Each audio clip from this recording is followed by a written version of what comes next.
आमचा कामठी तालुक्यातील जी महाराष्ट्र सरकार झुडपी जंगल नावाने असलेली 3 एकर जागा ही चोरी केली असा आरोप याच्यासाठी आहे की ज्या विभागाची ती जमीन नाही आहे त्या विभागाला ती जमीन एखाद्याला देण्याचा अधिकारच नाही। एखादी गोष्ट माझी नाही, माझं घर नाही आहे, तर ते घर मी दुसऱ्या कोणाला कसं देऊ शकते?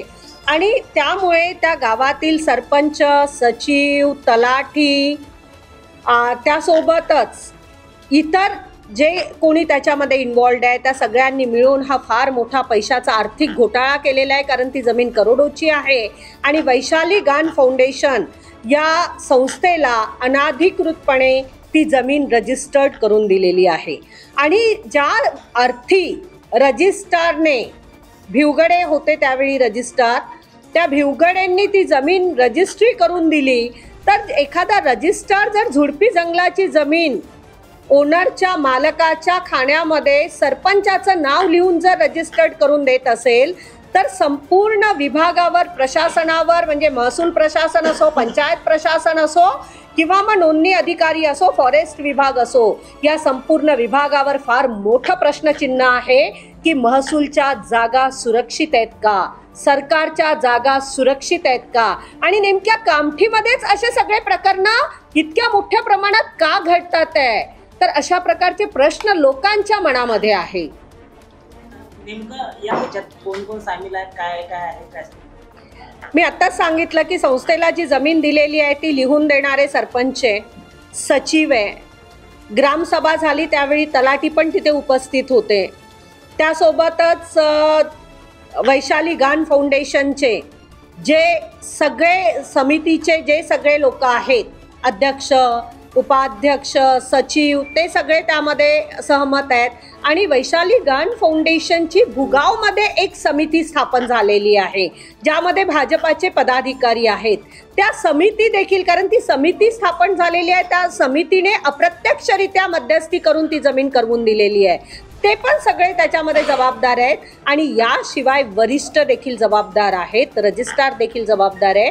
आणि एवढी मोठी सभा झाल्यानंतर, एवढी मोठी ग्रामसभा झाल्यानंतर संपूर्ण गाव वन साईड होऊन पूर्ण जिल्ह्यात ती ग्रामसभा गाजली, आणि त्यानंतर जर त्यांच्यावर कारवाई झाली नाही तर मग रेवणे अधिकारी पण त्याला जबाबदार आहेत, पंचायत समितीचे BDO जे आहेत बाळासाहेब यावले ते देखील त्याला जबाबदार आहेत।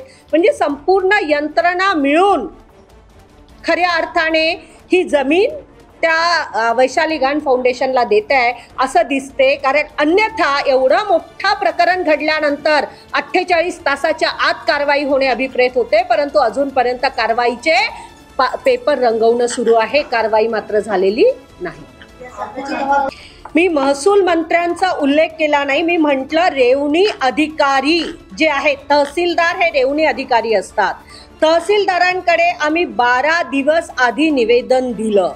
जर एवढं मोठं काम झालेलं आहे, 12 दिवस आधी त्यांना जर ही गोष्ट लक्षात आलेली आहे, त्यांना नोटीस काढा, बोलवा, हे सगळं करायची गरज नव्हती। स्पॉट इन्क्वायरी नावाचा एक प्रकार असतो जी 48 तासामध्ये अति तत्काळमध्ये केल्या जाते। ती इन्क्वायरी करून, आणि त्यात इन्क्वायरी करण्यासारखं काय आहे? रजिस्ट्री झालेली आहे, रजिस्ट्रीवर 7/12 दिसतो, 7/12 हा तहसीलदाराच्या अखत्यारीतला विषय आहे। अशा वेळी 48 तासामध्ये कारवाई करू शकले असते, गुन्हे नोंद करू शकले असते, परंतु त्यांनी ती केलेली नाही आहे। याचाच अर्थ ते पाठीशी घालतात आहे, हे स्पष्ट होतं। समितीचे जे पदाधिकारी आहेत ते माजी सभापती आहेत,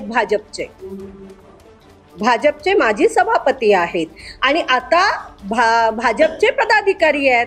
त्यामध्ये दुसरे जे पदाधिकारी आहेत ते म्हणजे असं लिगली नाही, परंतु सगळे असं म्हणतात की बावनकुळे साहेबांचे PA आहे, म्हणून आपण तिथे जाऊन कोणालाही विचारलं ते सांगतात की त्यांचे प्रमोद ढोबळे ते त्यांचे PA आहेत म्हणून सांगतात। माझा थेट आरोप नाही, माझं म्हणणं असं आहे की महसूल मंत्री न्याय का देत नाहीत? त्यांनी न्याय दिलं पाहिजे। त्यांच्या विधानसभेमध्ये जर असे प्रकरण वारंवार होत आहेत तर मग त्यांनी पुढे येऊन न्यायाची भूमिका घेतली पाहिजे, ते कोणीही असो त्यांच्यावर त्वरित कारवाई केली पाहिजे। ज्या दिवशी बावनकुळे साहेब, सरपंच, तिथले सचिव, तलाठी या सगळ्यांवर गुन्हा दाखल करून अटक करतील त्या दिवशी मी जाहीरपणे त्यांचा आभार व्यक्त करेन.